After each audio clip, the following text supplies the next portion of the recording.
Hi and welcome to another gaming video, and in today's video I want to know if bricking a games console is still possible. Can you still brick a games console? I've been modding and installing custom firmware and jailbreaking games consoles for quite some time.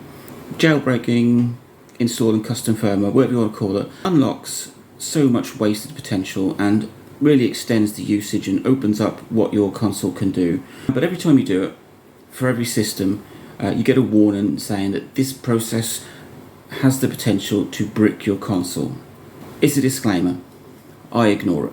It's there to cover the developer's backs in case anything goes wrong. You're doing it at your own risk. It absolves them of any responsibility if something goes wrong. So what does brick mean? Well, brick is where your beloved console has become a glorified paperweight. It's as useful as a brick. It just sits there because the jailbreak or the custom firmware has gone so badly wrong that the system is totally unrecoverable and you are stuck with a brick of a console. I've done it for a DSi, DSi XL, 3DS, new 2DS XL, new 3DS XL, PSP, Vita, even a Wii, an original Xbox, and I've even done things like original iPhones.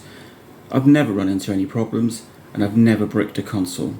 Jailbreaking, installing custom firmware, whatever you want to call it, has become a lot easier, sometimes just by visiting an exploit website or by using a piece of software that does the majority of it for you. So the latest console that I jailbroke is my PS Vita, which is quite a lengthy process, has a lot of steps to it, but if it's followed correctly, it's quite easy to do.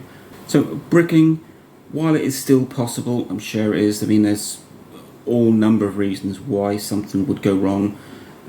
These developers work on consoles that work 100%, so if you've got a console with some issues, maybe that would interfere with the jailbreaking process and send your console into brick status. But bricking, while it is still possible, it's not as dangerous as it used to be. A lot of the time they're recoverable or they can be undone. So I'm going to say, while bricking is still possible, it's not as complicated or as dangerous as it used to be. So to answer my initial question, can you still brick a games console? Yes, but it's far less likely than ever before. Let me know what you think. Oh, and by the way, if you do decide to attempt a jailbreak on your console, do so at your own risk. Nothing to do with me, nothing to do with the developers. This is down to you. Link, like, subscribe, enjoy.